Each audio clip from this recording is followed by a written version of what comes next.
Hello friends, Satyan math classes में आप सभी का स्वागत है।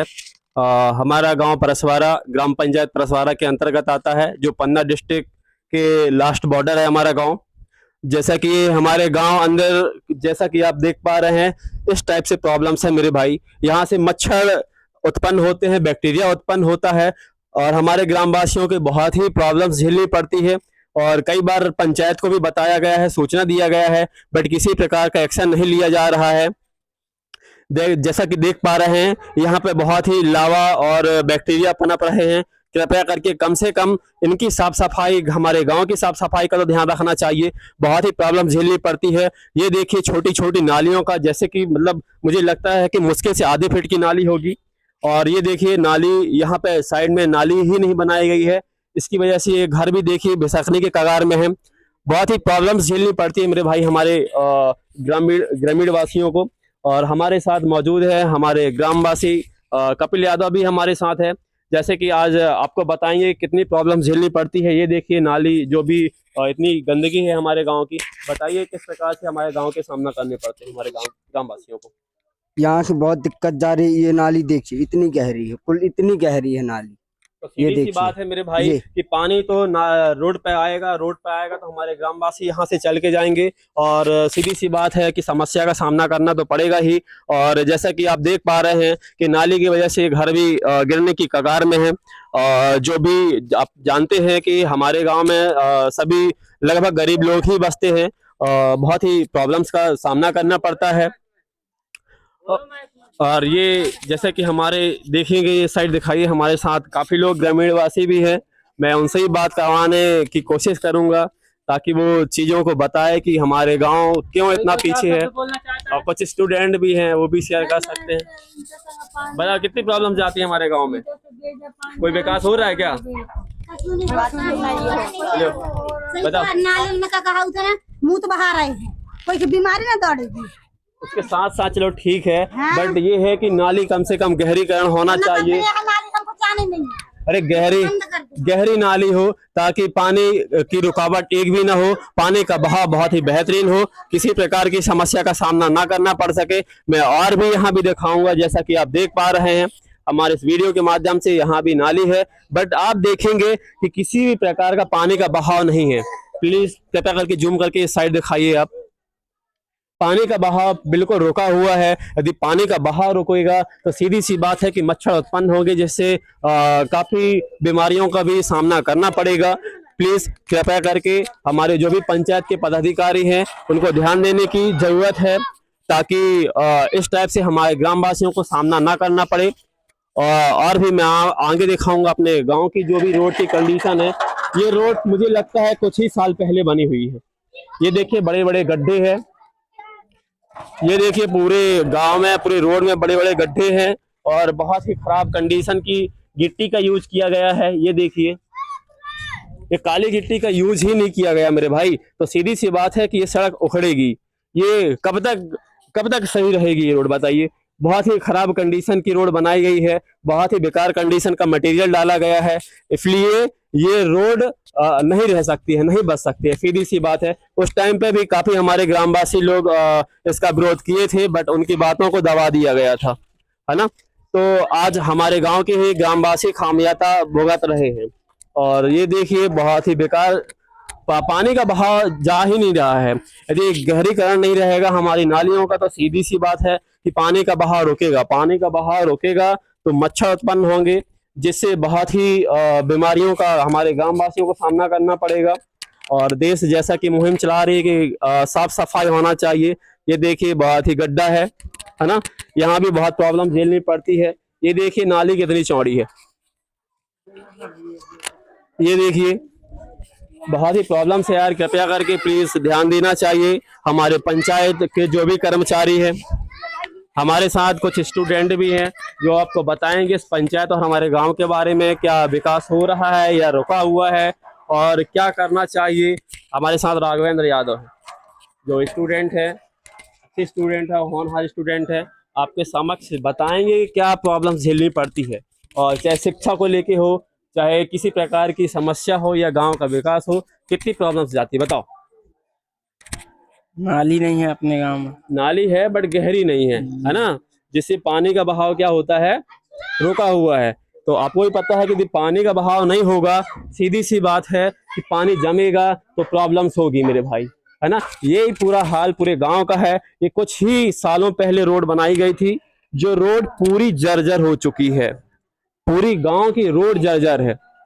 लाखों करोड़ रुपए पूरा गांव का जो भी पैसा आया था आरएस के विभाग से, वो पूरी तरह से जो भी भ्रष्ट कर्मचारी थे पूरा ही पचा गए हैं, यूं ही कहूं, क्योंकि इसमें गिट्टी, खराब गिट्टी का ही यूज किया गया है, छोटी छोटी भूरी गिट्टी का यूज किया गया है। सीधी सी बात है, बहुत ही प्रॉब्लम्स हैं।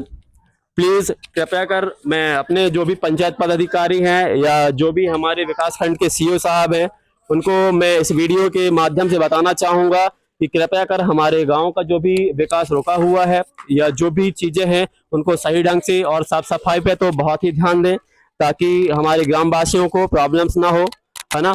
Thank you for my watching video. और चलो ठीक है, हमारे साथ कुछ ग्रामवासी हैं जो बात करेंगे, बोलना चाह रहे हैं कैमरा इस माइक के माध्यम से, जो बताएंगे। बताइए क्या सामना करना पड़ता है, किस समस्याओं का सामना करना पड़ता है आपको? हमारे यहाँ कीचड़ है, बिल्कुल कीचड़ के यहाँ करी ठीक कहा थे। ऐसा कीचड़ थोड़ा भाग जाए, बिल्कुल द्वारे से कीचड़ मच्छरा लग चाव रहा हुआ है। हमारे यहाँ बिल्कुल एक तो घर गिर गया। ये देखिए, मतलब ये नाली यदि ठीक से बनी होती तो मुझे नहीं लगता है कि नाली से सीतान जो अपने घरों पे जा पाता, और हमारे ये जो ग्रामीण वासियों के घर हैं ये इस टाइप से जर्जर होने की या गिरने की कंडीशन में कगार में आ पाते यदि नालियों का सही ढंग से विकास कराया होता, यदि गहरीकरण हुई होती हमारी नालियों की तो। और बोलना चाहेंगे हमारे ग्रामीण वासी जो हमारे साथ हैं, हमारे घर के अंदर कितनी पूरी इतनी शैतान थे भैया, हमारे देव दिवाली में तक को पैर दबा थे। ऐसा ये शैतान नाली के कारण ये सब हो रहा है। ये अंदर के कीड़ा को हमारे घर का पानी पूरा जाम है। बिल्कुल क्या कहना चाहोगे पंचायत के जो भी पदाधिकारी हैं या अपने शाहनगर हमारे गांव का सरपंच इतना घटिया सरपंच, ऐसे संसार में सरपंच न होगा जैसे हमारे यहाँ का सरपंच। पूरे कीटाणु देखो, नदी नाले से पानी नहीं जाते, पूरा जाम है। हमारा आंगन पूरा भर जाता है, कम से कम 4 घंटा आंगन में पानी रहता है। हमारे साथ मतलब ये यूं ही है ये कि बहुत ही सॉफ्ट नेचर है, हमारे साथ मौजूद हैं हमारे चाचा जी। उनसे भी मैं इस माइक के माध्यम से कुछ अपने वक्तव्य जो बताएंगे, हमारे गांव का विकास हो, पंचायत का विकास हो या स्कूल का विकास हो, उसके बारे में जरूर बताएंगे। बताइए क्या प्रॉब्लम झेलनी पड़ती है हमारे स्टूडेंट को हो या ग्रामवासियों को हो या हमारे किसानों को, किन किन समस्याओं का सामना करना पड़ता है? वैसे तो अगर सही मायने पर देखा जाए तो पूरा सिस्टम ही भ्रष्ट है। जैसे कि नीचे से लेके ऊपर तक पूरा करप्शन ही करप्शन है, चाहे वो छोटे स्तर का अधिकारी हो या बड़े स्तर का अधिकारी हो। सभी प्रकार के जितने अधिकारी है वो सब अपनी जेब भरने के चक्कर में रहते हैं। अपना बनता भाड़ में जाए जनता, ये सिस्टम है। लेकिन हमारी भी कुछ जो समस्याएं हैं वो हमारे ग्राम स्तर तक हैं।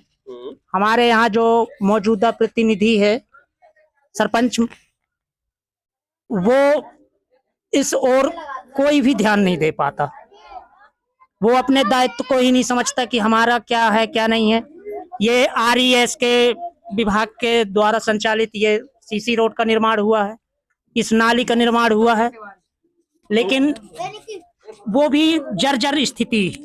तो जब ये रोड बन रही तो उस टाइम पे क्या ग्रामवासियों के द्वारा विरोध नहीं किया गया था? इस खराब रोड जो बन रही थी, कार्यरत थी, तो उस टाइम पे विरोध करना चाहिए था हमारे ग्रामवासियों को।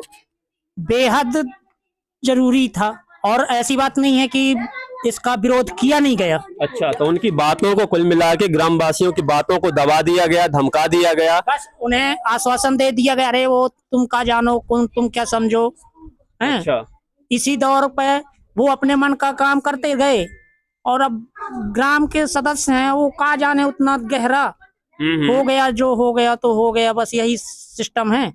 जो बन रहा है तो सोचते होंगे कि चलो ठीक है बन ही जाने दो, है ना, यही सोचे होंगे। बट मेरे भाई यदि खराब कंडीशन, यदि खराब मटेरियल से रोड बनाई जाएगी तो सीधी सी बात है कि रोड बिल्कुल सही नहीं रहेगी, कुछ ही टाइम के बाद पानी में ही ढह जाएगी। यहाँ पे किसी प्रकार का कोई हाईवा तो नहीं निकलता है, छोटी मोटी मोटरसाइकिल हो गई या साइकिल हो गई, फिर भी देखेंगे आप पूरी रोड में बड़े बड़े गड्ढे हैं, है कि नहीं? मैं सही बोल पा रहा हूँ जैसा कि मुझे आप दिख रहा है? मैं तो नहीं, इसलिए जो ये तुम बोल रहे हो वो सही है। और इसमें सबसे ज्यादा जो करप्शन है वो हमारे प्रतिनिधि के द्वारा है, क्योंकि उसी के मन बढ़ोनी के कारण ये अदर विभाग को कार्य दिया गया। अगर वो चाहता तो स्वयं भी तो इसका निर्माण करवा सकता था, लेकिन वो दूसरे विभाग से ठेके पे करवाया या किसी आधार पे करवाया, और फिर उसकी भी संपूर्ण देखरेख नहीं करवा पाया। और इसका जिम्मेदार खाली पंचायत विभाग बस नहीं है, RES विभाग भी है, बिल्कुल सही जिसने इसका निर्माण किया। तो हमारा तो सीधा उद्देश्य है कि इसका निर्माण पूर्ण रूप से सही स्थापित हो, और जो हमारे गांव के हालात हैं वो तुम्हें खुद समझ में आ गए होंगे। अब इसमें हमें और एजुकेशन पे क्या बोलेंगे? जैसा कि आप जानते हैं कि जो भी अपने ह्यूमन है उनकी कुंजी जो है शिक्षा है, शिक्षा बहुत जरूरी है। आप गांव के शिक्षा को लेके क्या बोलेंगे? क्या हमको सुधार करना चाहिए? क्या हमारे गांव की अभी भी शिक्षा बहुत ही निचले स्तर में है, या अच्छी शिक्षा है, या हमको उस शिक्षा में क्या सुधार करना चाहिए, क्या बदलाव करना चाहिए ताकि हमारी शिक्षा, हमारे गांव के बच्चों को शिक्षा अच्छी से अच्छी मिल सके? क्या बताएंगे, क्या राय रहेगी आपकी? हमारे यहाँ अगर सही मायने पे बोला जाए तो सबसे ज्यादा कमी शिक्षा की ही है। लोग शिक्षित नहीं रहेंगे तो सीधी सी बात है अपना सवाल जवाब कर्मचारियों से नहीं कर पाएंगे। मान लो कहने को हमारे यहाँ पे 6 शिक्षक हैं। अच्छा, ठीक है ना? और हमारे यहाँ पे बच्चों की संख्या वही तकरीबन 70 से 80 बच्चे होंगे मौजूदा, और इन बच्चों के बीच में कम से कम 5 या 6 शिक्षक मौजूद है। लेकिन पढ़ाई का स्तर देखो, अपने खुद के बच्चों से जाके पूछो। हमारे बच्चे भी पढ़ते हैं, हम अपने बच्चों से भी पूछते हैं। कुल तो मिला के यहाँ मतलब सिस्टम ये है कि वो सिर्फ यहाँ एंजॉय करने आते हैं अपनी लाइफ। अच्छा। अगर वो चाहें तो बच्चों को 10 बच्चे ही आएंगे एक शिक्षक के अंतर्गत पढ़ाने में। अगर वो चाहते ना तो कितना अच्छा यहाँ का सिस्टम बना देते। सबसे बड़ा हथियार है शिक्षा, जिससे हमें खुद वंचित किया जा रहा है, हमारे बच्चों को भविष्य अधर में डाल रहे हैं। जो चाचा जी ने बहुत ही प्यारी बात कही है कि जो भी लोगों का विकास है वो शिक्षा से ही हो सकता है। यदि शिक्षा से ही लोग वंचित रह जाएंगे तो मुझे नहीं लगता है गांव या देश का विकास हो पाएगा। इसलिए शिक्षा भी बहुत जरूरी है। बहुत ही अच्छी बात बोली इन्होंने। मैं अपनी जो भी है अपने वक्तव्य इस वीडियो के माध्यम में रखा। कृपया करके इस वीडियो को ज़्यादा से ज़्यादा शेयर करिएगा। Thank you for my watching video. Thank you so much.